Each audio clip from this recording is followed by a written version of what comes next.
اعوذ باللہ من الشیطان الرجیم بسم اللہ الرحمن الرحیم فاستبقوا الخیرات۔ قرآن کریم کے دوسرے پارے کی آیت کا چھوٹا سا ٹکڑا ہے، 2 لفظ ہے۔ اس میں اللہ تبارک و تعالیٰ فرماتے ہیں بھلائی کے کاموں میں سبقت کرو، جلدی کرو۔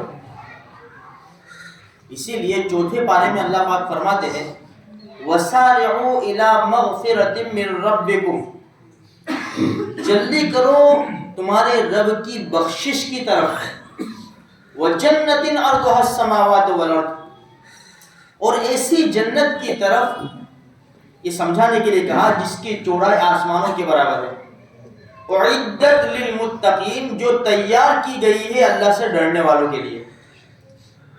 27ویں پارے میں اللہ پاک فرماتے فَفِرُّوا إِلَى اللَّهِ، دوڑ لگاؤ اللہ کی طرف۔ یعنی جتنے بھی بھلے کام ہیں اس میں انسان کو جلدی کرنا چاہیے۔ بعض مرتبہ ہم بیٹھے ہوتے ہیں نا، بہت سی مرتبہ خیال آتے ہیں، بعض مرتبہ نہیں، بہت سی مرتبہ بھلائی کے خیال آتے ہیں۔ کبھی رات کو آنکھ کھل گئی، چل یار تہجد پڑھنا آتا ہے، چل ابھی اٹھ، فوراً اٹھ جاؤ، فوراً جیسے بھلائی کا یعنی ارادہ ہو اور اللہ کی طرف سے کوئی نیک کام کرنے کا توفیق ہو تو فوراً کھڑے ہو جاؤ، فوراً کر لو، ورنہ شیطان ہمارے پاس ہے، کبھی نہیں کرنے دے گا۔ چل یار اذان ہوئی، اللہ بلا رہا ہے، حی علی الصلاۃ حی علی الفلاح، میں نہ جاؤں، میرا رب بلائے میں نہ جاؤں، نہیں جانا چاہیے۔ آج اپنے ایمان کی کیسی فکر کرنی چاہیے؟ چھوٹی سی مثال، کہ ہمارا فون ہے نا، فون نیٹ ختم ہوتا ہے نا جب، تو دوسرا دن نہیں لگتا، بلکہ دوسرا گھنٹہ نہیں لگتا، منٹ کہوں گا تو بھی چلے گا، فوراً ٹاپ اپ ہو جاتا ہے، فوراً ریچارج ہو جاتا ہے۔ فون کی بیٹری دیکھا کہ لو ہو رہی ہے، فوراً اس کو چارج میں لگا۔ ہمارا ایمان لو نہیں ہو رہا ہے، ایمان کو چارج کرنا پڑے گا نا، یہ چارج کی جگہ ہے، اللہ کا گھر ہے، نمازیں ہے، قرآن کریم کی تلاوت ہے۔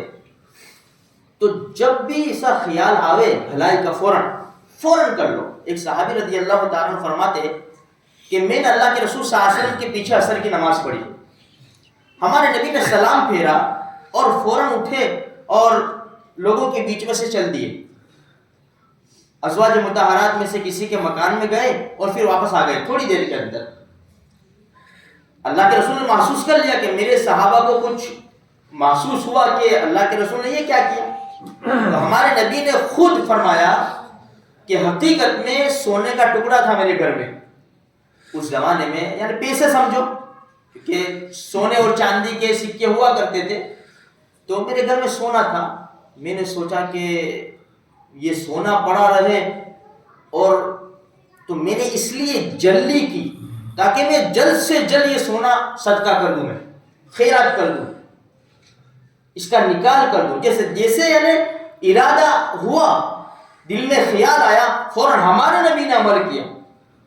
تو میرے بھائیوں، ہم کو تعلیم دی گئی ہے فاستبقوا الخیرات، بھلائی کے کاموں میں سبقت کرو، آگے بڑھو۔ آج دنیا کے کاموں میں ہم آگے بڑھتے ہیں، قرآن کہتا ہے وَفِي ذَلِكَ فَلْيَتَنَافَسِ الْمُتَنَافِسُونَ، ایسے ہی کاموں میں ہم کو آگے بڑھنے والوں کو آگے بڑھنا چاہیے، دین کے کاموں میں کمپٹیشن ہو تو دین کے کاموں میں کمپٹیشن ہو، تو پھر انشاءاللہ سکون کی زندگی بھی گزرے گی، ہمارے پاس کچھ جمع بھی ہو جائے گا جو ہم اللہ تبارک و تعالیٰ کی بارگاہ میں پیش کر سکتے ہیں۔ جیسے مثال کے طور پر ایک چھوٹی سی بچی حج میں جا رہی تھی، چھوٹی سی 8-10 سال یا 12 سال، اس سے زیادہ نہیں، حج میں جا رہی تھی، پورا ان کا خاندان، فیملی جو بھی ہوگا، تو ماما نے بھانجی کو پوچھا یا بھانجی نے ماما کو پوچھا کہ مامو ہم اللہ کے رسول کے پاس جا رہے ہیں تو تم کیا تحفہ لے کر جائیں گے؟ تو ماما حیران، میری بچی نے کیا سوال کر لیا میری بھانجی نے کہ بیٹا کچھ بھی نہیں، کہ تم نے کچھ بھی تیاری نہیں کی؟ کہا کہ نہیں، تو نے بیٹا؟ تو میرے کو تعداد یاد نہیں ہے، بچی نے کہا میں نے کئی ہزار مرتبہ درود شریف پڑھ کے تیار رکھا ہے اللہ کے رسول کے تحفے کے لیے، میں جب اللہ کے رسول کے دربار میں جاؤں گی نا تو میں اپنے پیارے نبی کو یہ تحفہ پیش کروں گی۔ ہمیں بھی تو جانا ہے نہیں میرے بھائیوں. یہاں بھی اللہ پاک لے جاوے تو قیامت کے میدان میں تو ہمیں اپنے نبی کو ملنا ہی ملنا ہے انشاءاللہ.